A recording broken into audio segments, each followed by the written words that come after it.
Assalamualaikum warahmatullahi wabarakatuh. Balik lagi buat teman-teman semua di channel Rico Jimmy. Ini suaranya lagi agak batuk ya. Oke, pada video kali ini aku bakal bikin video tentang Q&A atau question and answer ya, seputar masalah dropship ya. Jadi banyak sekali nih di antara kalian tuh yang nge-WA terus komen di channel YouTube aku ya, di video-video. Terus juga banyak yang DM ke IG buat nanyain masalah seputar dropship ya. Jadi biar kalian bisa tahu jawabannya, karena kan nggak semua kalian tuh lihat-lihat semuanya di komentar. Terus lagi-lagi kalian tuh nanya-nanyain sesuatu yang udah sering ditanya gitu. Jadi pertanyaan itu sebenarnya sama dan berulang-ulang ditanya terus ya masalah dropship ini. Jadi aku inisiatif untuk bikin video Q&A ya, pertanyaan masalah dropship. Jadi nanti aku akan jawab pertanyaan kalian di sini. Itu ada banyak sekali pertanyaan, cuman ini aku ambil sekarang sekitar 15-an dulu ya. Nanti kalau aku ada waktu nanti aku bikin lagi untuk video selanjutnya, Q&A yang selanjutnya ya. Jadi kita langsung aja ya, ini sudah aku rangkum ada pertanyaannya. Buat kalian yang baru gabung di channel Rico Jimmy, jangan lupa di like dan subscribe ya jika channel ini bermanfaat, dan terus dukung aku buat jadi channel edukasi bisnis ya. Terus buat kalian yang bingung nih masalah dropship, kalian bisa belajar ini di channel aku gratis. Terus buat untuk toolsnya itu ada di deskripsi, tools yang aku pakai, kalian bisa pakai tools itu. Terus buat kalian yang bingung cara buat toko ataupun mau berjualan cuman malas untuk belajar membuat toko, aku juga nyediain jasa untuk scrap produk ya, scrap produk. Terus untuk membuat toko juga, nanti tokonya udah dioptimasi, terus sudah diisi produk juga, nanti kalian tinggal pakai aja untuk berjualan ya. Oke, kita langsung aja ke Q&A nya masalah dropship. Untuk pertanyaan pertama itu, apakah dropship aman dan halal ya? Jadi gini ya, kalau menurut aku ya, karena kalau untuk masalah aman, dropship ini sangat aman sekali, karena setiap marketplace itu kan sudah menyediakan kalau kita beli itu kita bisa beli produk dengan atas nama dropship ya. Jadi sangat aman sekali kalau dropship ini dilakukan ya.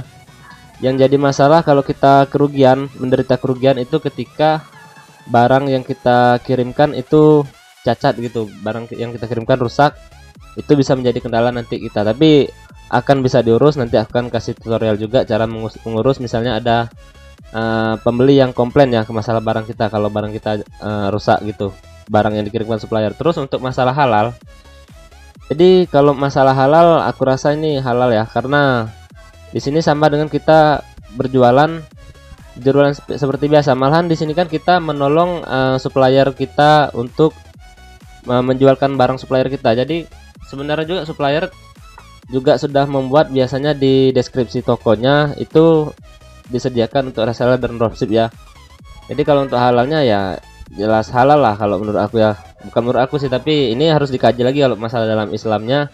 Cuman kalau dari sistemnya yang kita tahu jelas aman dan halal, karena kita secara tidak langsung membantu para supplier menjualkan barang ya. Jadi kita dapat pahala juga. Cuman itu tadi, kita kalau mau dropship kita izin dulu lah kalau bisa sama suppliernya. Kita tanya, Bang, bisa dikirim dropship gak kalau produk ini ya? Oke, untuk pertanyaan kedua, bagaimana jika dropship terdapat logo marketplace ya? Terus untuk pertanyaan kedua ini, bagaimana jika dropship terdapat logo marketplace? Jadi kalau kita membeli barang atas nama dropship, nanti kita tinggal isikan aja di kolom dropshipper. Nanti supplier otomatis akan mengirimkan barangnya berdasarkan nama toko kita dan nomor HP kita ya. Terus untuk masalah logo, kalau kita dropship dari Tokopedia ke Shopee itu nggak akan terdapat logo nanti biasanya dari Tokopedia. Cuman kalau sepengalaman aku, kita dropship misalnya beli supplier dari Blibli, dari marketplace Blibli ya, Blibli terus Bukalapak, itu biasanya ada logo Bukalapak dan Bliblinya.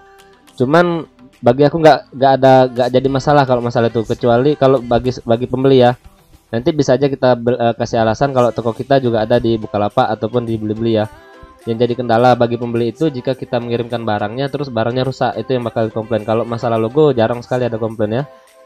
Terus yang ketiga, bagaimana jika dropship dengan alamat supplier yang berbeda?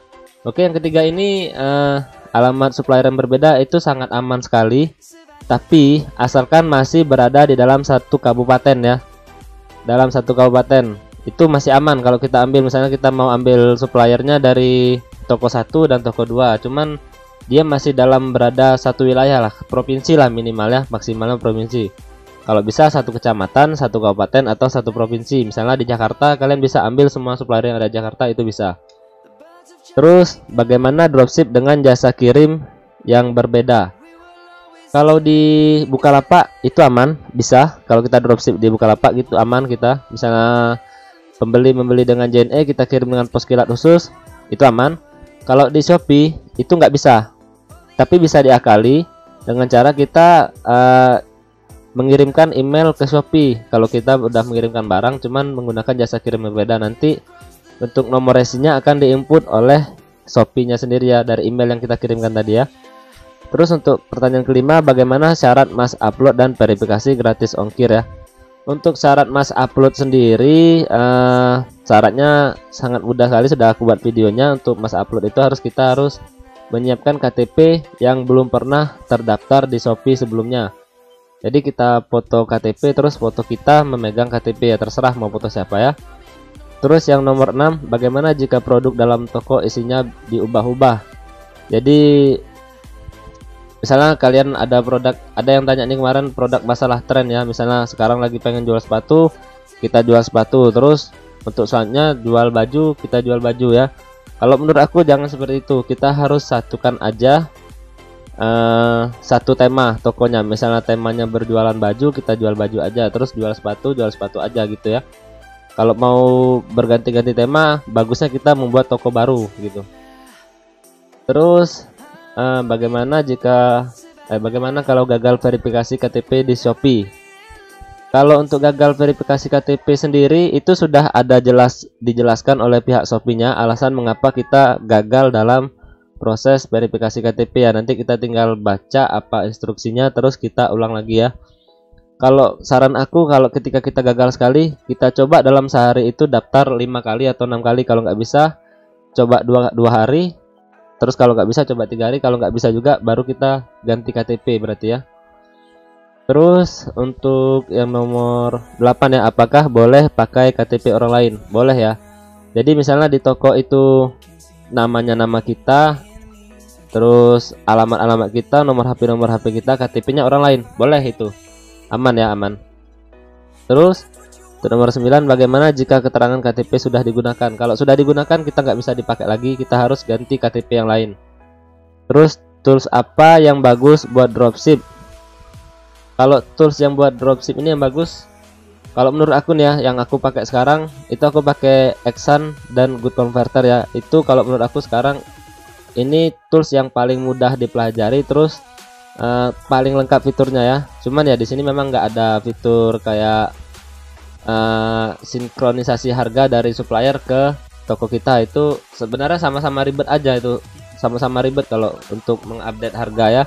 Apalagi kalau di Shopee kan sekarang sudah enak, Mas uploadnya bisa kita ubah, harganya kita bisa ubah dari Mas upload ya. Terus satu rekening bisa buat berapa toko di Shopee? Nomor 11 ya. Oke, untuk satu rekening itu bisa 5 toko ya, maksimum ya. Kalau saran aku 5 toko, jangan kalian lebihkan, nanti bisa berbahaya. Kalau dari Shopee-nya sendiri itu merekomendasikan satu rekening untuk 2 toko aja, cuman di sini bisa lah 5 toko. Jadi kalau kita mau punya toko 20, 10, nah itu kita harus punya rekening 4 kalau 20, kalau 10 kita 2 bisa ya. Terus jika kita punya toko sepatu, biar optimal harus bikin berapa toko agar profit besar? Jadi gini ya, kalau untuk masalah profit itu tergantung dari orderan kita, dari harga barang, terus dari jumlah orderan kita. Jadi fokus utama kita itu bagaimana, gak usahakan untuk banyak toko ya, satu toko aja nih ya, satu toko aja. Kalau kalian bisa mengelolanya dengan bagus, itu kalian akan dapat profit yang sangat besar sekali ya. Jadi hilangkan dulu di benak kalian untuk punya banyak toko, karena nanti kalian akan ribet sendiri ya. Jadi kalian sebenarnya di awal kalian fokus untuk satu toko aja. Nanti kalau toko itu udah rame penjualannya, baru kalian bisa pindah ke toko yang lain. Tapi kalau kalian sambil jalan juga nggak apa-apa ya. Jadi nanti kalau jadinya serempak, cuman kalian ya harus pintar-pintar tadi lah untuk mengelola tokonya ya, masalah profit ya. Terus untuk pertanyaan 13, mengatasi produk gagal upload di Shopee. Cara mengatasinya kan kalau kita upload di Shopee, misalnya Mas upload gagal, itu sudah ada notifikasinya dari Shopee ya, ada apa? Ada pemberitahuannya, alasannya mengapa gagal. Jadi itu yang kita perbaiki ya. Oke, selanjutnya memakai aplikasi cloning aman nggak? Untuk memakai aplikasi cloning ini sangat aman sekali. Cuman kalian harus menggunakannya yang premium. Oke, yang premium ya. Jadi kalau di video cloning aku itu, yang di video cloning aku itu banyak sekali kalian tuh yang tanya-tanya dan protesnya sama aku lagi. Padahal itu aplikasi cloner, itu bukan aku yang bikin ya. Itu aplikasi dari Play Store, bukan aku yang bikin. Jadi kalau kalian mau komplain, jangan komplain ke aku lah gitu kan. Jadi aplikasi itu kalian wajib premium, kalian berbayar, modal dikit lah. Kalian maunya yang gratis, cuman nyalahin orang terus kan. Jadi kalian modal dikit, kalian beli yang premium, harganya juga nggak mahal, itu cuman 60.000 atau 120.000, lupa aku tuh. Pokoknya kalian tonton aja di video aku yang masalah cloning ya. Kalian wajib premium agar bisa cloning aplikasinya, kalau nggak diblokir nih tuh kalian. Jadi toko aku tuh pernah diblokir tuh 14 toko dulu. Itu tahun kemarin kalau nggak salah ya. Jadi ada 14 tokoan itu diblokir karena waktu itu aku masih pakai app clonernya yang enggak premium ya. Terus untuk pertanyaan yang ke-15, apakah upload massal itu aman? Ya sangat aman sekali. Kenapa kok itu ya? Kalau nggak aman nggak mungkin marketplace-nya menyediakan fitur upload massal ya. Terus untuk pertanyaan yang ke-16, produk apa yang laris di Shopee ya? Seperti yang video baru aku upload itu, kalian bisa lihat sendiri di situ. Sebenarnya begini ya. Untuk produk seperti yang sudah aku bilang di video itu, marketplace itu ibaratnya kolam ya, ibaratnya kolam. Jadi tempat kalian memancing. Jadi kalau kalian mau mancing ikan di kolam itu ibaratnya kolam pemancingan ya, sudah ada terisi ikannya di situ. Jadi orang yang mau belanja ke Shopee atau ke Bukalapak atau Tokopedia itu udah, yang mampir ke situ otomatis orang itu sudah ada niat mau belanja gitu kan. Jadi ibaratnya pasar lah gitu. Kalau orang mau ke pasar kan otomatis dia mau belanja langsung gitu kan. Jadi kalau untuk masalah produk yang laris, semua produk itu mempunyai kesempatan yang sama untuk bisa dibeli dan bisa dijual gitu. Tapi kita harus pintar-pintar memilah karakteristik, terus untuk membentuk tokonya dulu ya, sesuai temanya kita bentuk dulu tokonya khusus berjualan apa gitu. Kalian dari situ aja mainnya dulu. Kalau masalah produk apa yang laris, aku jamin semua produk kalian bisa set aja di Shopee atau Bukalapak atau Tokopedia, kalian cari aja semua produk pasti ada yang beli gitu. Kalian jual, kalian cari misalnya kata kunci baju pantai, kalian klik itu pasti ada yang beli, pasti ada yang jual, pasti ada yang jual dan pasti ada yang beli. Jadi semuanya mempunyai kesempatan yang sama ya untuk laris, untuk dibeli itu ya. Oke, sampai di sini dulu videonya, mudah-mudahan bermanfaat buat kalian. Nanti karena masih ada banyak lagi pertanyaan, mungkin sekitar ada 50-an lebih, nanti aku lanjut lagi di video selanjutnya, karena kalau di satu segmen ini akan banyak makan waktu ya, nanti kalian bosan untuk nontonnya. Oke, sampai di sini dulu. Wassalamualaikum warahmatullahi wabarakatuh.